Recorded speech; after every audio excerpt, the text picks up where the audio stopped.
Hi, I'm Robert from Northline Express, and we are installing our Volgalzang fireplace insert here today. And what we need to do to get prepared to do that is first, if you've got any fireplace doors or a fireplace grate, you need to take that out and get your fireplace cleaned out. The second step would be to remove the damper. Now we've taken the damper out already. There's a lot of different kinds of dampers in old masonry fireplaces, and some of them connect differently. This one was just kind of laying in there, and as you can see, it's not in very good shape. It's all rusted right here, so it wasn't very effective anyways. You can also open your damper and just leave it open in the open position and run your liner down past the damper. It's not going to close with a liner in there. So depending on the difficulty of getting your damper out, we'd recommend taking it out if you can. If you can't, just leave it open. What we're going to do next to get prepared is to get your insert uncrated and get it near the fireplace. And we've already done that here, obviously. And what we're going to do next is to get on the roof and drop our liner down. And so we'll see you on the roof. Okay, we're back here on this install, and we've got the chimney liner all ready to go down the chimney. About the only way you can do it is to bend it and get it down in the chimney. Very difficult to raise that straight up. Also be mindful of any power lines, phone lines, anything that might be in the way. So this is basically how you do it.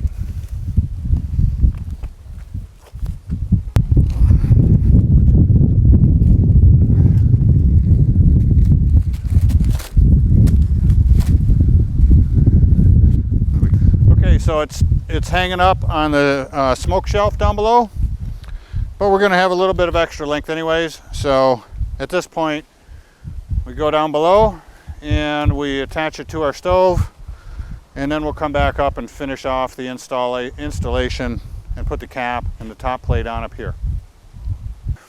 Okay, we've got our liner down through the chimney, and we've moved our fireplace insert in and out several times because you've got to adjust the height. And on the Volgalzang insert, the back flue is actually on about close to a 30-degree angle. So we've had to bend our liner a little bit. And because this is a helilator fireplace, it had some additional challenges. It's a metal box inside. We had to cut out a few pieces in there, but basically we've moved the insert in and out about 3 or 4 times already now. And we've got it temporarily connected with our fitting in here. Now, as you notice, we've taken the fire brick out and we've taken the door off. I highly recommend that. You could also take the blower off. It'll really lighten this up a lot. So what we've got to do now is take it out one more time, and then we're going to put the furnace cement on both of those fittings so we get a nice tight seal on there. And so we're going to have to pull the insert out, take the adapter off, put the furnace cement inside and outside on the adapter, put it all back together, put the fireplace insert back one last time, and then level it up. It's not level yet. So, one thing to consider when you're making your seal on your adapter is the use of furnace cement. Now, some people have used silicone, like a high temperature silicone. That will work, but this furnace cement, it's available by Rutland. Will hold up to a higher temperature without deteriorating. But more importantly, if you ever need to get this back out, if you silicone that in, it's going to be really difficult to pull those pieces apart. Furnace cement is a little more brittle, will stay in place, but if you have to get it off, jiggle it, crack it a little bit, it'll come out. Where silicone, you'll probably never get those pieces apart. So you just roll a little worm like you did with Play-Doh and stuff it up near the opening and smash it on there so it fixes in. Because we kind of want to keep this clean. I'm going to wipe this off before we're done here because it's going to be a tight fit anyways, and we want to get that most of the way in there before we get too tight on it, or it just makes the installation difficult. So the furnace cement is pretty pliable, and you can just put it on like so. Alright, we've got our furnace cement on the inside of the adapter that connects to the chimney liner, and we've got a bead going around the lip of the adapter part where it's going to mate into the fireplace insert. So we're going to move the insert into place, level it up, and call it good.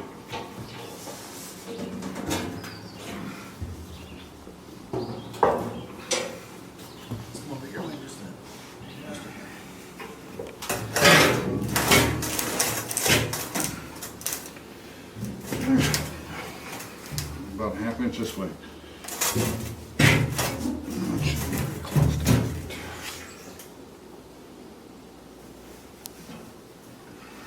We wiped off the excess. Now I'm just putting a fine bead around the mating portion here, just a little bit extra, so that we've got a nice positive seal here, and you can do that all the way around. The final step will be to put a couple of screws in. There's pre-drilled holes on the collar here for the wood stove, and we're going to drill some screws in there to make sure that it doesn't ever come apart, even when we pull on it a little bit. And we'll be done down here once we level the legs up. Okay, we're back here on the roof, and we're going to finish off our install today. What we've got is our holes drilled in our terracotta liner. We've got the matching holes drilled in the top plate. And just a tip here that this terracotta liner is very brittle. It's very hard also. So drilling those holes was a big chore. Masonry bit, obviously. But instead of going with the larger Tapcon screws, we went with some smaller ones. And what we're going to do is just use these for positioners. So they, because what's going to happen if you screw in these larger screws, it's going to break out your terracotta liner. We learned that the hard way over here. So my recommendation would be to use smaller screws for positioning. And then we're going to run a silicone bead around there, put that down, we'll put some bricks on it to hold it there, and the screws will hold it in place from shifting. But first what we have to do is cut this to length. Obviously that's too long, so we're going to cut it, and we're going to leave a couple inches here.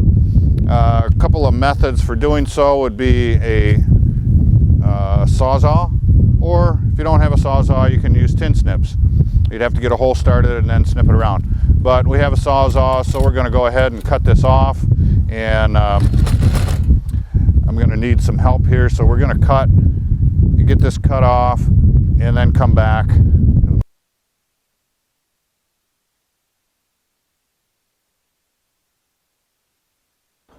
Alright, so we've got our silicone bead run around there. I've got this drill bit in here for positioning, so we've found our holes.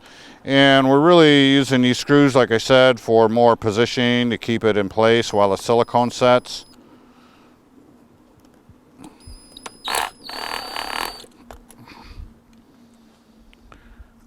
Now, like I said, if we use the larger Tapcon screws, probably going to be tough on your liner. These are just actually keeping the place, keeping the top from shifting.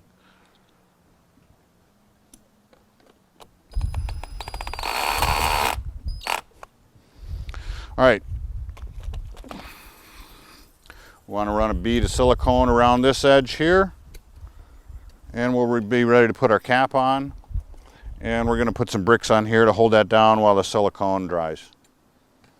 So again, a liberal bead of silicone in here to make a good tight seal, keeps any insects or rain out.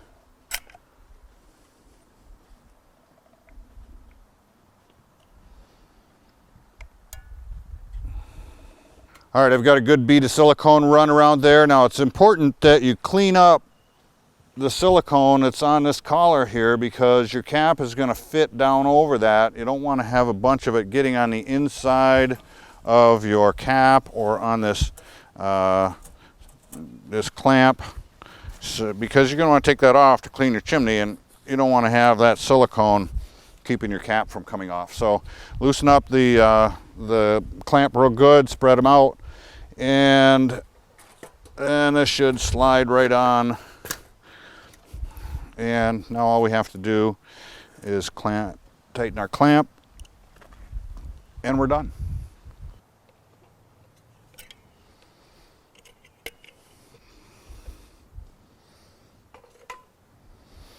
We sealed the holes, the tops of the screws, and now we're going to put some bricks on here to just hold it down. This will be temporary, and we'll take these off after the silicone dries. I don't think it's going anywhere today, but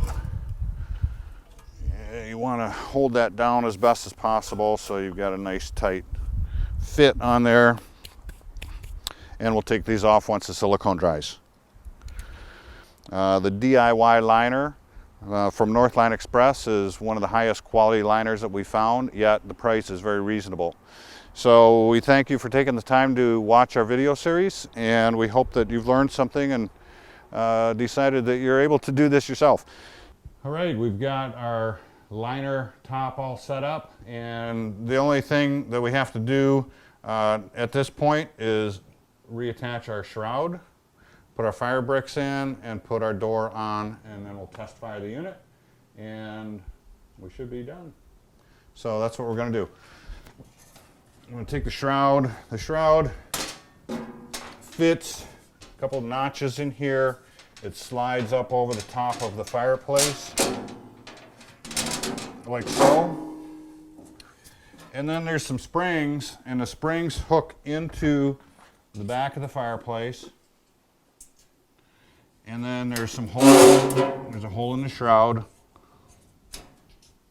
And you're going to attach that into that hole, and that holds it in. So you do that for each side.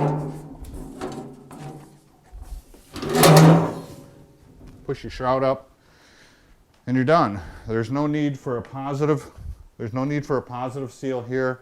Obviously, we've got a brick or a stone fireplace, and there's a lot of irregular surfaces here. It's more aesthetic than anything in terms of how you want it to look. On a brick fireplace, that would shove up and be nice and tight against the brick, and you'd be all set. On a stone fireplace, what some people will do is cut these panels down to match the inner frame of the stone and get a nice tight fit. We're good with this the way it is, and so for now anyways. And we're done with the shroud after we attach our second spring. The next step will be reinstalling the fire brick. There are about 5 sizes there, so it's good to pay attention to how they came out so that you can get them back in easily enough. So you run the ones along the back, the sides, the front, and then drop in the bottom, and that's about it. So we'll get started.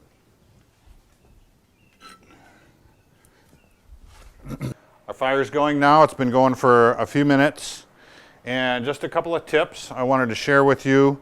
Remember, before, this was a smoking fireplace. We literally could not open the fireplace doors without filling the whole room full of smoke, and pretty evident with the discoloration on the rocks that we had a smoking problem on the fireplace. So because we used a liner that was properly sized for this unit, installed it properly, we don't get any smoke. Now, it's always a good idea to turn off your blower before you open the door. Open the door slowly and let some of that smoke escape out of the firebox. And we get the most of that smoke out. And there we have it. So this is on a summer day. It's very hot out today, about 85 degrees. And typically your draft is not going to be as good on a hot summer day as it would be on a cold winter day, where the inside temperature and the outside temperature are quite a bit different. You do see a little bit of smoke coming off the door. That is the paint curing. And you know, whenever you've got a new fireplace insert, your paint is going to smoke a little bit in the beginning. Once that paint cures, it'll quit smoking like that. So take it easy on your first couple of fires. Make a small fire at first. This one's probably bigger than it should be and wanting to fall out, and the fireplace onto the hearth, but I did it for demonstration purposes. I'd recommend doing about half that size of fire for your first couple of fires. Let the fireplace insert cure and the paint cure really well, and you'll be good. But you can see our smoking issue is no longer an issue, which I'm very happy about because this is my cabin. And so we can enjoy the fireplace now, not to mention the heat that we're going to get out of this. Where out of our fireplace, there was just no heat. The furnace ran all the time and cost a fortune. So we're going to solve several problems here. One, the smoking issue, and two, obviously the heat is the main benefit here. So very happy with the quality of this unit, the way it works and the way it went in. It installed very easily, and I think the quality is very high. I think you'll think the same when you see it. Remember, our buy and try guarantee is that if you buy it and you don't like it, within 30 days you can return it. Nobody else I know offers that. It's a great way to assure you that you're getting a quality unit. And if for any reason it doesn't work, we will take it back. Thanks for watching. We'd like to see you visit us again on Northland Express and watch some of our other videos. Have a great day.